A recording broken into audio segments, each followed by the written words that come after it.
नमस्कार, मैं हृदय कुमार पूर्वी चंपारण साहब सबका स्वागत करता हूं। और एक ब्रेकिंग न्यूज है, और ब्रेकिंग न्यूज बहुत ही दुखद ब्रेकिंग न्यूज है।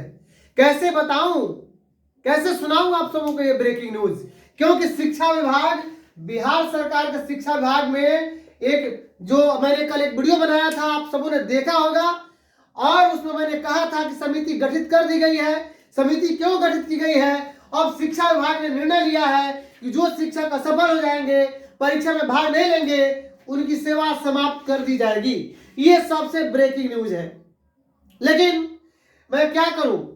और जो लोग कहते थे कि सरकार बदल जाएगी, सरकार एनडीए की हो गई है या आरजेडी की हो गई है या जेडीयू की हो गई है, तो सरकार बदल गई है। या जो लोग कहते थे कि बहुत बड़े बड़े पुष्प गुच्छ लेकर के मिले थे अनेक नेताओं से, अब ये लेटर देखने के बाद कैसा महसूस हो रहा होगा? तो इसलिए आप मेरे इस वीडियो को उन लोगों के पास तक पहुंचाइए, सबसे अधिक आप शेयर कीजिए।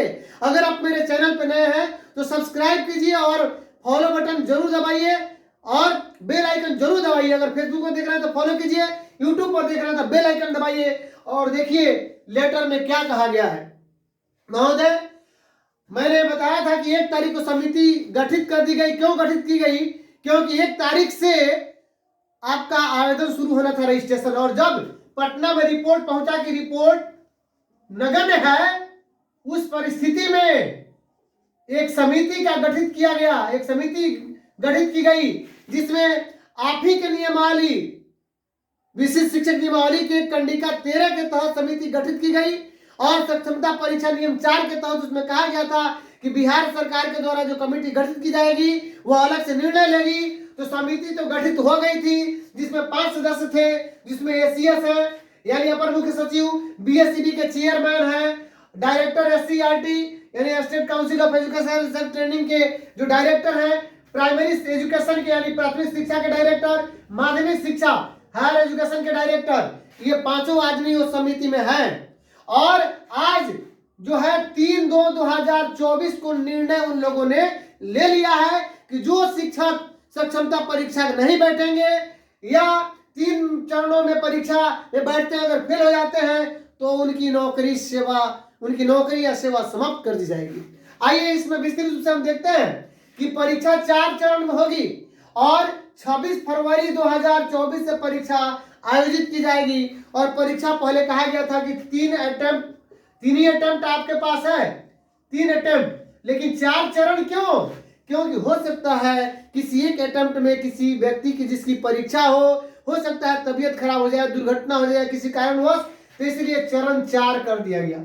और कहा गया कि 4 में से अगर 3 में शामिल नहीं होते हैं या 3 से कम चरण में बैठते हैं, 4 चरण में से, या 3 चरण में बैठे और तीनों चरणों में अनुत्तीर्ण हो जाते हैं, असफल हो जाते हैं, तो वैसे निकाय स्तर के शिक्षकों की सेवा समाप्त कर दी जाएगी।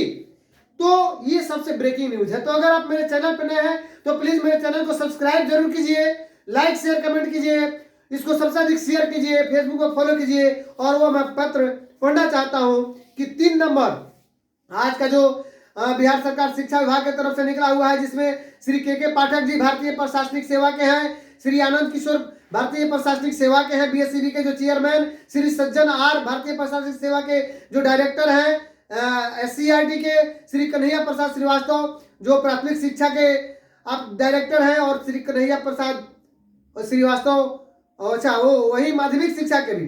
तो देखिए इसमें नाम दोनों एक ही हैं। और इसमें कहा गया है कि 3 नंबर पॉइंट में पढ़ना चाहूंगा कि इस क्रम में समिति ने महसूस किया कि प्रत्येक शिक्षक को 3 प्रयास या अवसर देने हेतु बिहार विद्यालय परीक्षा समिति को 4 चरणों में परीक्षा लेनी पड़ सकती है, क्योंकि कुछ स्थानीय निकाय शिक्षक किसी व्यक्तिगत कारण से कोई अटेम्प्ट में भाग नहीं भी ले सकते हैं, जैसे बीमारी, दुर्घटना इत्यादि। अतः सर्वसम्मति से निर्णय लिया गया है कि 26 फरवरी 2024 को पहला प्रयास अवसर लेने के बाद एवं उसका परिणाम घोषित करने के बाद 3 चरणों में लगातार और परीक्षाएं बिहार विद्यालय परीक्षा समिति के द्वारा ली जाएगी। चारों चरण अति शीघ्र समाप्त कर लिए जाएंगे। जो शिक्षक इन 4 चरणों में होने वाली परीक्षाओं में से 3 चरणों की परीक्षा में नहीं बैठते हैं अथवा 3 से कम चरणों में बैठते हैं अथवा 3 चरणों की परीक्षा में बैठने के बाद उत्तीर्ण नहीं होते हैं तो उन सभी स्थानीय निकाय शिक्षकों की सेवा समाप्त कर दी जाएगी।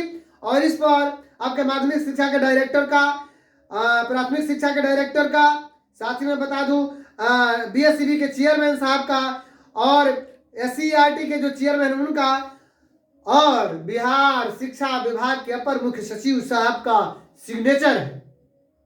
तो मैं ये कहना चाहूंगा कि बताइए, जो लोग कह रहे थे कि हम बिना परीक्षा के ही राज्यकर्मी दिलवा रहे हैं, जो कह रहे थे कि सरकार हमारी बात मान लेगी, विभाग में बात हो गई है, मंत्री जी से बात हो गई है, तो फिर ये क्या बात हो रही है कि सेवा समाप्त कर दी जाएगी। तो और आप जानते हैं कि 5 तारीख को श्री प्रमोद यादव जी वाला जो केस है वो लिस्टिंग हो चुका है हाई कोर्ट में।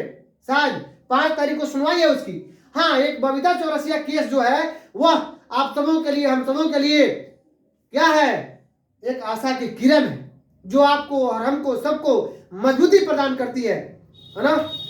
और कहा गया है कि हिम्मत करने से ही सब कुछ होती है, कि हिम्मते मर्दा मद्दे खुदा। तो अगर हिम्मत होगी तो बहुत कुछ हो सकता है, घबराइए मत।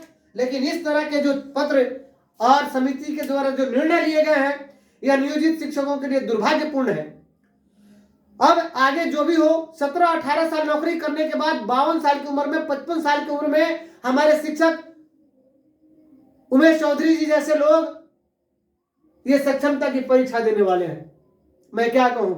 तो अगर आप मेरे चैनल पर नए हैं तो प्लीज मेरे चैनल को सब्सक्राइब कीजिए, लाइक कीजिए, शेयर कीजिए, कमेंट कीजिए।